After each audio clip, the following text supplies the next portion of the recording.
Hello friends, welcome to the channel Dr. Rajni's classes. I am Dr. Rajni Survanshi.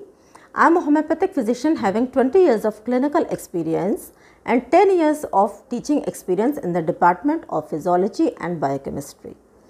ये एक educational channel है। इस channel में मैं एजुकेशनल सब्जेक्ट मेडिकल साइंस से रिलेटेड सीरीज ऑफ वीडियोस बनाने वाली हूँ। I hope this will benefit the students a lot. So let us learn, share and grow together. Thank you. Welcome back. So we are going to start with the topic that is cardiovascular system. So now the cardiovascular system, it refers to two structures. The word cardio means heart and the word vascular means blood vessels. पहले हम heart के बारे में पढ़ेंगे, उसके बाद में हम ब्लड वेसल्स के बारे में पढ़ेंगे। इन दोनों स्ट्रक्चर्स के अलावा भी हमारे कार्डियोवास्कुलर सिस्टम के अंदर एक तीसरा स्ट्रक्चर होता है जिसको हम बोलते हैं blood. So blood is also one of the element of the cardiovascular system. So first let us take about heart. तो हार्ट के बारे में आपको ये मालूम होना चाहिए, पहली चीज, heart is one of the very important vital organ. Now what are vital organs? Vital organs वो ऑर्गन्स होते हैं जिनके बिना हमारे बॉडी के लाइफ फंक्शंस प्रॉपर तरीके से नहीं हो सकते।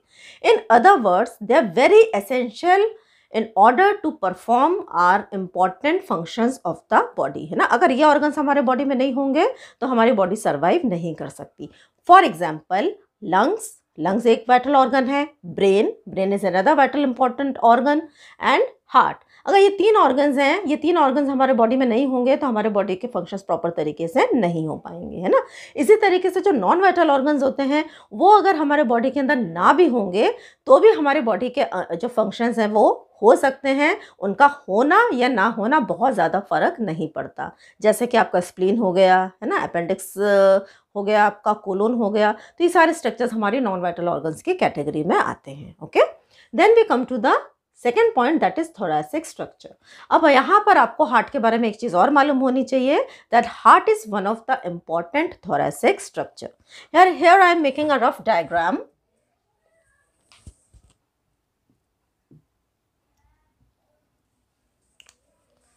Now there is a dome-shaped muscle which separates the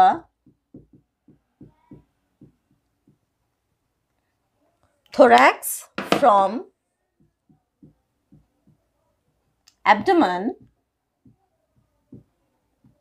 और इस मसल को हम बोलते हैं डायफ्राम, है ना। तो ये जो डायफ्राम है ये हमारे थोरैसिक कैविटी को एब्डोमिनल कैविटी से सेपरेट करती है। तो जो डायफ्राम के ऊपर हमारा हार्ट पाया जाता है और हार्ट के अलावा एक और स्ट्रक्चर है जो कि थोरैक्स का बहुत इंपॉर्टेंट स्ट्रक्चर है and that is the lungs. ठीक है।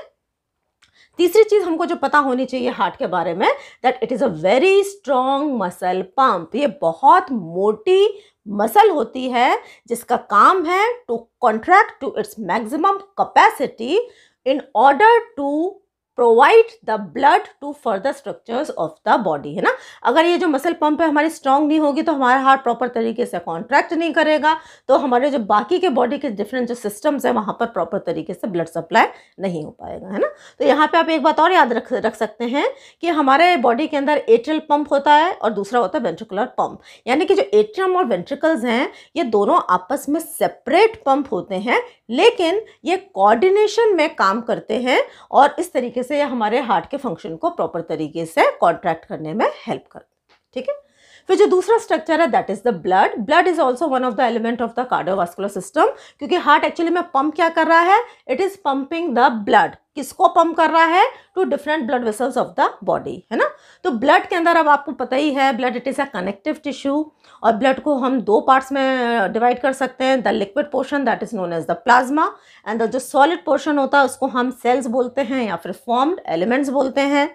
लिक्विड पोर्शन के अंदर बहुत सारी चीज़ें आती हैं, जैसे कि न्यूट्रिएंट्स हैं। न्यूट्रिएंट्स में हो गए glucose, amino acids, fatty acids. Then waste product भी हमारे ब्लड के अंदर पाए जाते हैं, that is urea, uric acid, ammonia, ठीक है। गैसेस में कार्बन डाइऑक्साइड, ऑक्सीजन दोनों ही पाई जाती हैं। बहुत सारे एंजाइम्स हैं, हार्मोन्स हैं, ठीक है। फिर फॉर्म्ड एलिमेंट्स में हमारे आरबीसी, डब्ल्यूबीसी, प्लेटलेट्स, ये सारी की सारी चीज़ें में ब्लड में हमारे पाई जाती हैं। और ये सारी चीज़ें हमारे बॉडी के डिफरेंट सिस्टम्स तक पहुंचनी है और वहाँ से मेटाबॉलिक वेस्ट को हमको लेना है ना। तो नेक्स्ट हमारा स्ट्रक्चर है that is the blood vessels. Now what are blood vessels? Blood vessels कुछ और नहीं होती, these are tube like structures which carry the blood, है ना। अब ये कौन से ब्लड को कैरी करती हैं, इसके अकॉर्डिंग हमने इनको 3 कैटेगरीज में बांटा है, that is arteries, capillaries and when. Now arteries are the structures which carry the oxygenated blood from heart to different portions of the body, है ना। तो हार्ट से हमारे बॉडी के डिफरेंट जो टिश्यूज हैं वहाँ पर ये ऑक्सीजनेटेड ब्लड को सप्लाई करती हैं। ऑक्सीजनेटेड ब्लड का मतलब होता है blood that is rich in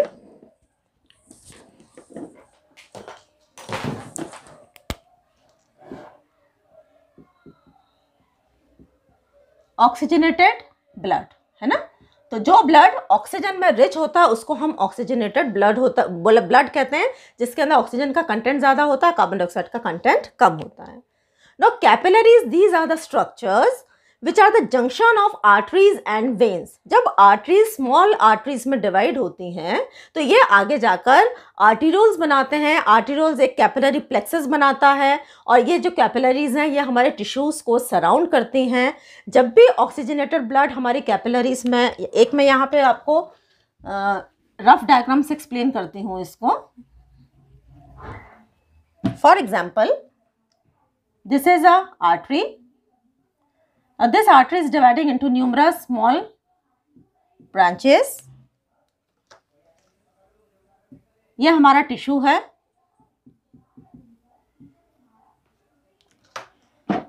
and it joins to form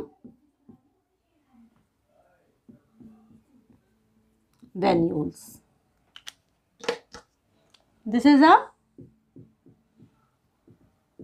आर्टरियोल, है ना। तो जो आर्टरीज हैं स्मॉल कैपिलरी नेटवर्क्स में, स्मॉल आर्टरियोल्स में डिवाइड करती हैं। ये जो आर्टरियोल्स हैं they are further divided into meta arterioles, हम इसके बारे में बाद में पढ़ेंगे। ये जो आर्टरियोल्स हैं ये हमारे टिश्यूज को प्रोवाइड करते हैं। क्या प्रोवाइड करते हैं? They provide oxygen and nutrients. तो ये जो टिश्यूज को हमारे ऑक्सीजन और न्यूट्रिएंट्स मिल गए। अब टिश्यूज से as a result of metabolic activity in the tissues जो कार्बन डाइऑक्साइड और जो वेस्ट प्रोडक्ट जनरेट होता है it is taken up by the venules, जो कि फर्दर वेन्स में ड्रेन करती हैं and finally they reach to the heart and the different excretory system, है ना। जैसे कि एक्सक्रीटरी सिस्टम में हमारा या फिर जो हमारा जो लंग्स हैं तो वहाँ से जो गैसेस हैं ये एक्सपायर आउट हो जाती हैं, ठीक है। तो वेन्स क्या हो गई? वेन्स डीऑक्सीजनेटेड ब्लड को कैरी करती हैं which is rich in carbon dioxide and less in oxygen, और जो आर्टरीज हैं ये ऑक्सीजनेटेड ब्लड को कैरी करती हैं, और कैपिलरीज वो जंक्शन है जहाँ पे जो बड़ी आर्टरीज हैं और जो वेन्स हैं उनका गैशियस एक्सचेंज प्रॉपर तरीके से हो सके। Okay, next we come to the anatomy of the heart. Now when we talk about the anatomy of the heart, हमको हार्ट को कुछ क्राइटेरियाज के अंदर पढ़ना है, जिसमें हमारा पहला क्राइटेरिया है शेप, है ना। अगर हम हार्ट के शेप की बात करते हैं तो जो हार्ट है it is cone shaped hollow structure. जो हार्ट का जो स्ट्रक्चर है, हार्ट एक कोन शेप का स्ट्रक्चर होता है। कोन कैसा होता है? कोन इस टाइप का स्ट्रक्चर होता है ना। एक इसका एपेक्स होता है और एक इसका बेस होता है। तो ये कोन शेपेड स्ट्रक्चर होता है जो कि हॉलो होता है, जिसके अंदर हमारा ब्लड भरा हुआ होता है, ठीक है। When we talk about the size of the heart is about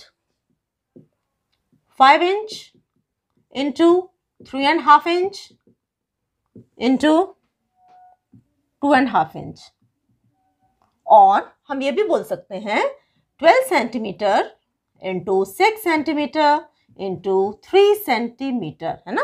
So this is the length, this is the breadth and this is the thickness. So ये है हमारे हार्ट का size. When we talk about the weight, एक adult mail में अगर हम compare करेंगे तो हार्ट का जो वजन होता है वो होता है 300 ग्राम्स इन एडल्ट मेल, ठीक है। और अगर हम फीमेल्स की बात करते हैं तो इसमें हो जाता है थोड़ा सा कम, that is 250 grams in adult female, okay. Then when we talk about the location of the heart, जैसा कि मैंने आपको पहले भी बताया, हार्ट एक हमारा थोरैसिक स्ट्रक्चर है, थोरैसिक कैविटी में पाया जाता है। अब थोड़ा सा इसको और मैं डिटेल कर देती हूँ। एक मैं यहाँ पे डायग्राम बना रही हूँ, ये हमारे लंग्स हैं, ठीक है। ये अपनी वही डोम शेप की मसल है जो कि अपने एब्डोमेन, थोरैक्स को एब्डोमेन से सेपरेट कर रही थी।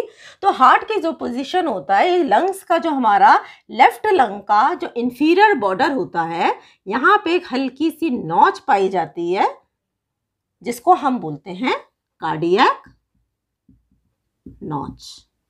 And heart sits very beautifully in this cardiac notch in the form of a inverted cone, है ना। तो आप इसमें देख रहे हैं कि इसका जो ऊपर वाला पोर्शन है, ये वाला पोर्शन चौड़ा है, दिस इज द बेस, और जो नीचे वाला पोर्शन है ये पतला है, दिस इज द एपेक्स, है ना। तो थोड़ा सा हार्ट की पोजीशन, हार्ट कैसा होता है, इस तरीके से थोड़ा सा डाउनवर्ड, एपेक्स उसका नीचे की तरफ फेस करता है, बेस उसका ऊपर की तरफ होता है, और दोनों लंग्स के बीच का जो ये पोर्शन होता है, दिस वन, इसको हम बोलते हैं मीडियास्टाइनम, दिस पोर्शन, है ना, this is known as the mediastinum. तो हार्ट की जो पोजीशन है, it is placed in the mediastinum between the two lungs above diaphragm at cardiac notch, ठीक है। Then next we come to the, तो position भी मैंने आपको इसी में एक्सप्लेन कर दी है ना। लोकेशन हमारा हो गया मीडियास्टाइनम, ठीक है, और पोजीशन हो गया, it is slightly tilted towards left, है ना। थोड़ा सा ये मीडियास्टाइनम कैसे लेफ्ट की तरफ थोड़ा सा ये टिल्टेड रहता है, सेंटर में ये नहीं पाया जाता है, ठीक है। Next we will talk about the chambers of the heart. तो अगर हम हार्ट के चेंबर्स की बात करेंगे, यहाँ पे आप इस डायग्राम पे देखिए, इसको मैं मिटा देती हूँ, नहीं तो अपने पास में स्पेस कम हो जाएगी। The heart is divided into two compartments, the upper compartment and the lower compartment. The upper compartment are known as atrium, whereas the lower compartments are known as ventricles, ठीक है।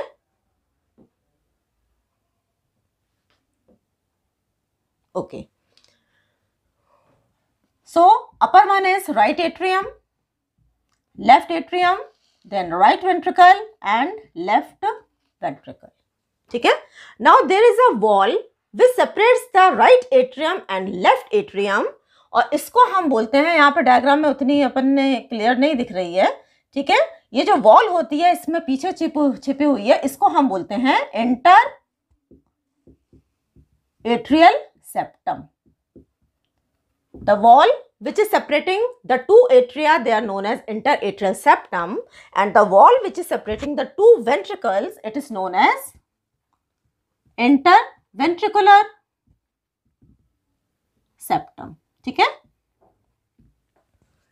तो दो चेंबर्स हो गए, ऊपर वाले, दो नीचे वाले हो गए। ऊपर वाली जो वॉल है इसको इंटरएट्रियल सेप्टम बोलेंगे, जो नीचे वाली वॉल है उसको इंटरवेंट्रिकुलर सेप्टम बोलेंगे, ठीक है। Next we come about the openings of the heart. अब आप यहाँ पर देख रहे हैं, यहाँ पे ये जो स्ट्रक्चर्स है, यहाँ पर कुछ चीजें ओपन कर रही हैं।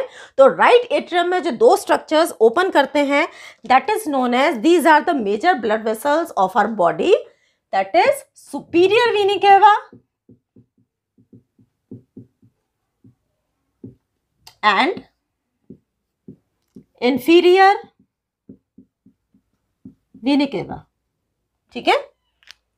तो राइट एट्रियम में दो मेजर ब्लड वेसल्स ड्रेन करनी है, वैसे एक और होती है, हम बाद में पढ़ेंगे उसके बारे में, that is superior venae cava and inferior venae cava. Left atrium में आपको ये चार ओपनिंग दिखाई दे रही हैं, दीज आर पल्मोनरी वेन्स,